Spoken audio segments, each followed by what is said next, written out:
watching the RebZone Sports Show on Fox 5. Straight ahead in the RebZone, a perfect week and a perfect start to the Mountain West season. We're breaking down wins against Colorado State and Wyoming with Runnin Rebels head coach Marvin Menzies in studio. Plus a preview of Tuesday's matchup at New Mexico with the Lobos coming off a statement blowout win against previously unbeaten UNR. And we sit down with freshman Bryce Hamilton to talk about his decision to come to UNLV and the biggest difference that he's seen playing at the college level. The RebZone rejecting any attempt to stop us from talking 30 minutes of Runnin Rebels hoops right now. This is the Fox 5 RebZone Sports Show, presented by RC Willey. Your home, your way. Welcome inside the RebZone. Kevin Bollinger alongside Runnin Rebels head coach Marvin Menzies, coming off a perfect 2-0 week. That is the way you start conference play.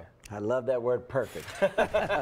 Perfect for now. We'll keep it moving in the right direction. Looking forward to the rest of the games ahead on our slate. Yeah, we got a long ways to go, but we want to look back at the week that was. We're going to begin with Saturday's home game against Wyoming.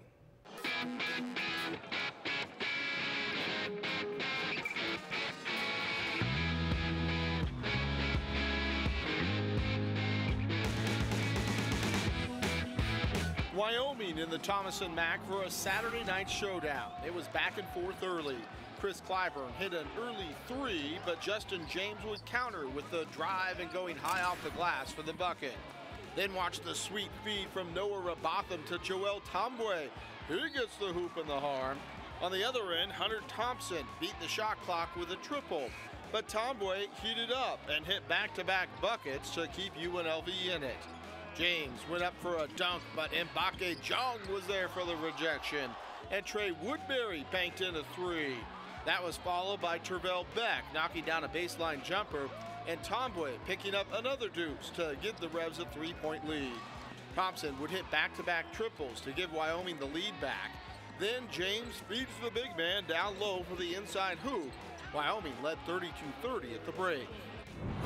The second half was all Tombwe as he put on a scoring clinic, hitting from downtown, then draining the baseline jumper and pouring in another three as UNLV went back in the lead. James had an injury that slowed him up, and the Rebels defense smothered him the rest of the night as Wyoming scored only 8 points in the first 9 minutes of the second half.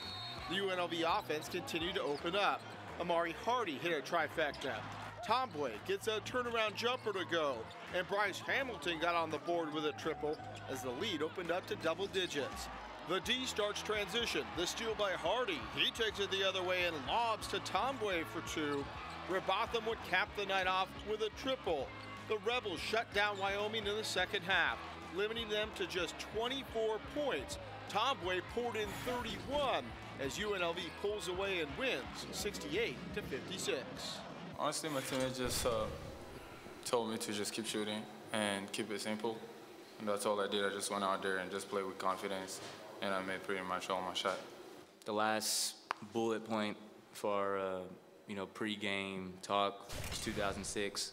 That was the last time UNLV went 2-0 in conference play. So, we're trying to win games here, and we're trying to win them early. Let's start on the offensive end, and on a night when some of your big scorers really had tough shooting nights, Joel Tombwe stepped up. That's what good teams do. When somebody struggles, somebody else comes and picks them up. It's what a team is all about, right? On any given night, you may have one or two of your key guys that are off, which was exactly what happened that night. And we had a couple young guys step up. I thought that we did some really good things defensively. Regardless of the guys that missed shots, I thought like some of those guys played really high-level defense. Amari had 8 assists, and there's a lot of different ways you can impact a game, and it's not always with points. And even though Chris and Amari and Noah didn't shoot it well, I thought they did some really, really good things defensively, especially in the second half. Yeah, the second half defense was outstanding. What did you guys do differently in the second half that maybe you couldn't get done in the first half? Well, we made adjustments to James. Quite frankly, he was killing us. I think that was pretty obvious. So we had to mix-match our the way we were guarding him. So I'm getting tongue-tied here, but what we did basically was we trapped them sometimes. We rovered. We had a guy come off and, stunt and then go back to their guy. We just had all kinds of different, tried to give him so many different looks because he was rolling. And I've seen him get like that, and then it snowballs. So we had to do it right from the beginning of the second half. And luckily for us, that slowed him down a little bit. We talk so much about second half adjustments and halftime adjustments. Give fans an idea when you go into the locker room at halftime what you and your staff do in terms of trying to break things down for guys to make those adjustments. Well, the very first thing we do is we come back and we meet as a staff, and we have a series of questions that we ask to each other to figure out a scouting report for the next 20 minutes. So we'll talk about the ball screen coverage and what we're doing there. We'll talk about any particular statistics that jump out, like we were down in rebounding at the half of that game. So that was something that we had to address with the players, and then go into the specifics on how we improve upon it. And then just things that they're doing well that we want to adjust how we're guarding differently, i.e. James and how he was playing. So you kind of make adjustments based on what had already occurred in the first 20 minutes. And then we go in and we present to the team 3 or 4 bullet points offensively and the same thing defensively, and that's their new scouting report for the remainder 20 minutes. Well, let's go back a few days to Wednesday night, where the Runnin Rebels opened up the Mountain West season in dramatic fashion with a thriller that went down to the last second.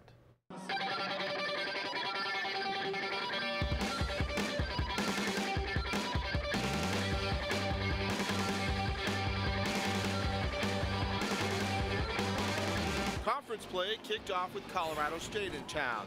UNLV had good ball movement early, around to Noah Robotham for the corner 3. Then Mbake Jong down low feeds Amari Hardy for the lay-in. This would be back and forth from the get-go. Nico Carvacho backing Tervel Beck down for 2. That would give CSU their first lead. Then J.D. Page drives for the lay-in. UNLV would rally back ahead. Hardy drives and dishes to Jonathan Chamwa-Chachua underneath for the bucket. And Chris Clyburn nailed a triple to put the Rebs back up 4. Things went cold offensively from there in the first half. And when John got in early foul trouble, Carvacho took advantage as the big man works his man for the bucket and the bump. Then Carvacho with the follow hoop. And Adam Thistlewood drained a 3 as the Rams built a 10-point lead. Here's the play of the first half. The pass to no one, and CSU runs the other way. But watch Clyburn sprint down and deny with the big block.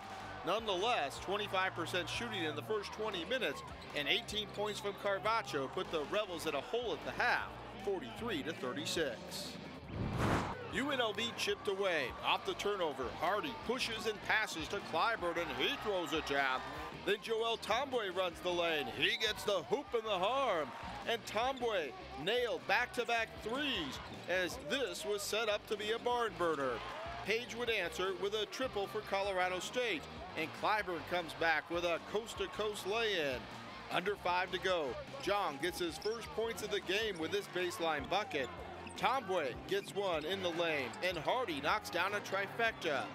Page would answer again, driving for the and 1 to give CSU a 3-point lead. But Robotham comes up big and gets the friendly roll on the triple to tie it back up. Still tied with under 10 seconds left. A wild sequence under the rim, but watch Carvacho make contact with the net as his hand came up in the cylinder. That's goaltending, and the Rebels were up 2 with 1.2 left. Last chance for the Rams, but the inbounds pass tipped away by Clyburn, and the comeback is complete. The Runnin Rebels get 24 offensive rebounds, shoot 20 of 24 from the free throw line, and only turn the ball over 8 times. It all adds up to a 78-76 win. We knew we'd be fine the whole time. We just focused in. Since we weren't making shots, we just focused in on defensive end, getting stops. That was one of the main things we did do to cut down the lead. Shots was going to fall at the end of the day, but we just focused on getting stops. Take us through that final play there with the game-winning basket on the goaltend, because it was a battle around the rim, almost like a scrum, if you will, in rugby, with everybody fighting for a little tip. Yeah, I didn't quite see what happened until I saw the replay. I thought that it had bounced off there, and then when the ball bounced kind of hard and went back right there, I didn't know how that occurred. I didn't realize Carbaccio's hand went underneath, and then I saw the guys call it and all our guys celebrating. I was like, okay, it must have went our way.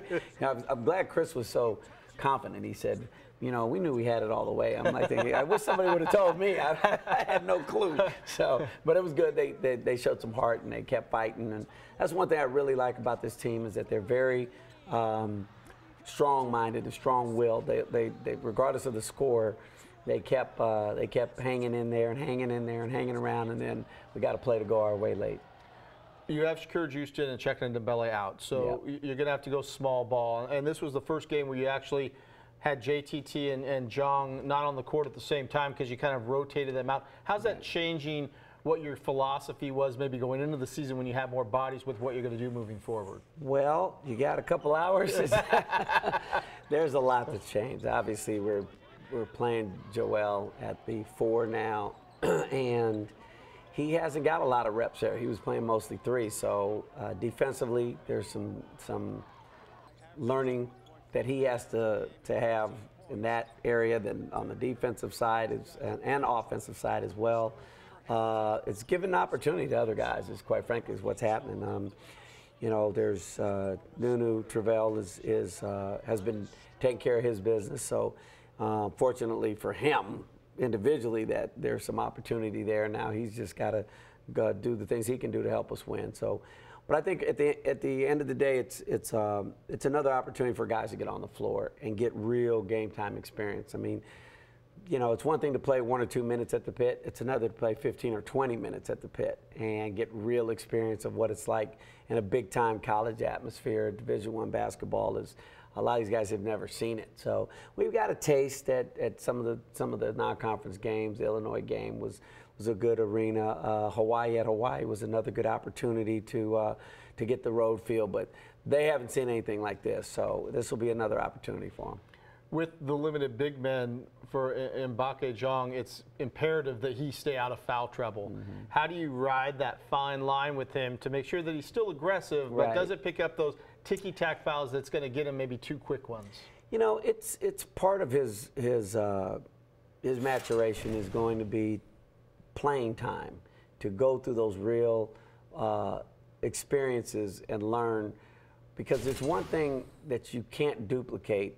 And in practice, you can go hard, but until you're going against another person that you don't go against every day, you've got to learn how to adjust to play against different players. Some guys are, bigs that can shoot it. Other guys are bigs that have to be really close to the basket to score it. So you got to adjust your defensive principles based on your opponent. And those are things we could talk about, but until you go out on the floor and actually play in that physical environment against the enemy, you don't know.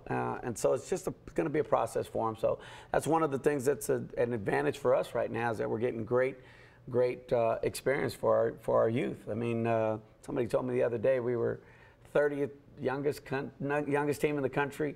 That was with Shakur and Chekta. So I can only imagine we're in the teens or the single digits now as far as being one of the youngest teams in the country. So I'm happy about that, because then that makes even clearer and crystallizes how bright the future is. The future, or at least the immediate future, is a trip to Albuquerque. And coming up next in the Reb Zone, we are going to look ahead to the game against New Mexico, against the Lobos, and it is a tough roadie. We're breaking it down with Coach next. You're watching the Fox 5 RebZone Sports Show, presented by RC Willey. Your home, your way. Time to start talking New Mexico, the first roadie of the Mountain West season, and this team is coming off a huge win in the pit last night against Reno, and it wasn't just a win, it was a dominating win. Whether it was by 1 point or 27 points, it counts for one win. But for the fans, for the people that watch the sport there and the fans there in Albuquerque, it was a tremendous win. I text back and forth with Paul and Brandon Mason, who used to be here, and sent them a text this morning, congratulate them on the win, because anytime you play a top 25 team, whether it's in conference or out of conference, it's a golden opportunity. It's nationally televised. Everybody watches what happens in the top 25 with those teams in the top 25. So your audience is expanded exponentially when those games occur. And so to get a win and to get it in that fashion was really a huge, coup for Paul. Well, the Lobos have always shot the three well, and they still do. They take more threes than anybody else in the Mountain West, but they have a much bigger post presence than they have in past years. Right. And with the lack of big men for UNLV, how concerned are you with maybe some matchup problems down low? I'm concerned every game.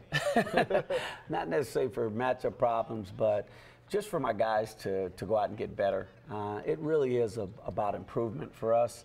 And I hope that our fans are seeing it that way. I know we stumbled a little bit in Hawaii, well, a lot of it, the one game, but in general, I really like the trajectory of our learning curve. I really like the engagement that the young guys are, have right now. And so I just want to go into this environment, and I want our guys to get better. I want our guys to handle it to the best of their abilities, and I want to put them in a position where hopefully we're in the game there and have a chance to go win it late. But at the end of the day, it's going to be a dogfight in there. There's no ifs, ands, or buts around it. You can barely get the calls in. It's so loud in there. They do a phenomenal job, and it's one of those environments that it gets your juices going as a competitor. So I want my guys to experience it. I want them to perform well, and the matchups are almost secondary to the environment. Well, the one thing that New Mexico does too is put a lot of pressure on ball handlers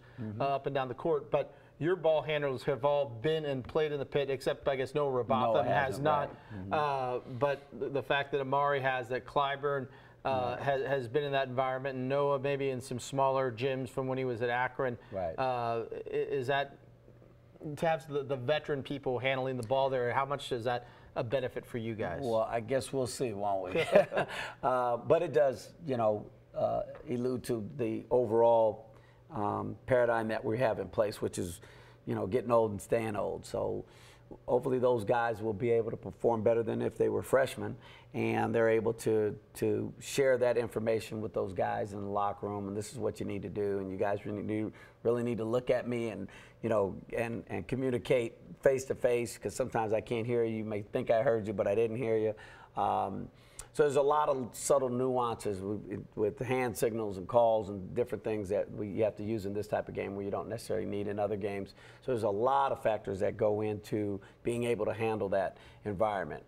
So we'll lean on those guys a lot. We did the last game. They got in a rhythm there. I wanted to play Bryce more and Trey more and get a couple other guys into the game on our last game. But I felt like those three experienced guys got a little bit of in a groove defensively, so I didn't want to go away from that. Well, speaking of Bryce, we're going to take a short break right now. When we come back, we are sitting down with Bryce Hamilton to talk a little bit with him about his freshman season at UNLV. That's next as the RebZone rolls on.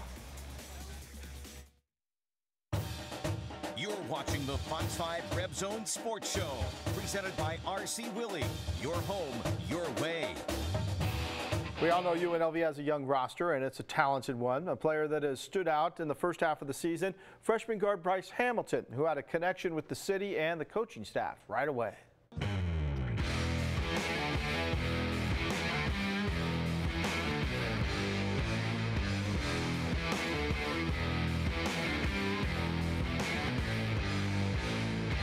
One player for fans to keep a close eye on this season is Bryce Hamilton.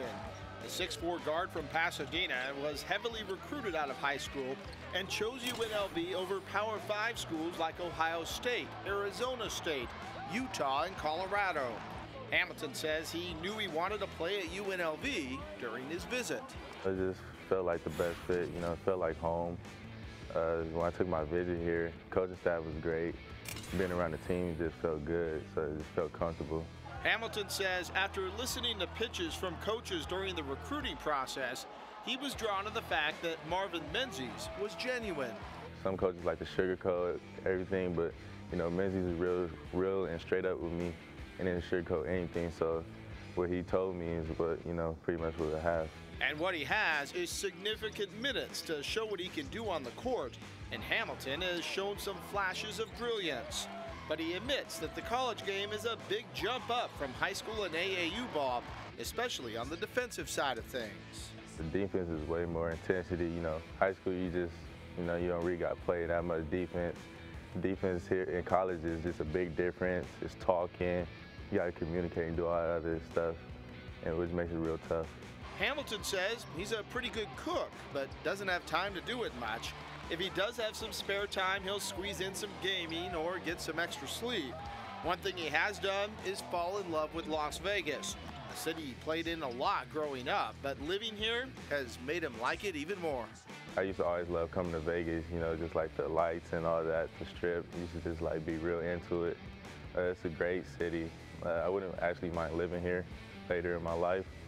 And yeah, I've been here a lot too, so I'm real familiar with the areas. As a freshman, Hamilton will have more time to explore the season more, but that will come after the season. He has more to prove on the basketball court as UNLV maneuvers its way through the Mountain West schedule.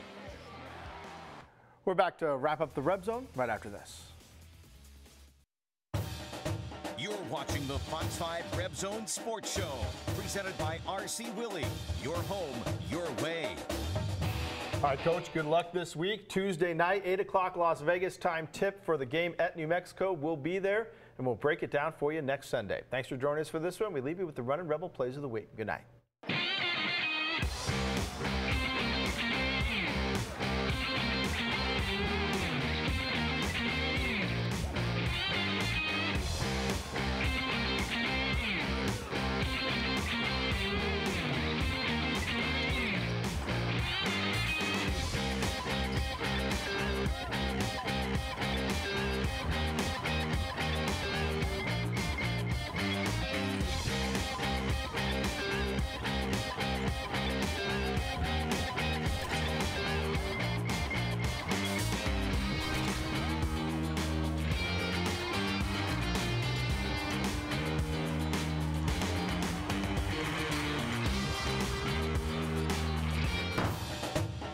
Fox 5 RebZone Sports Show was presented by RC Willey.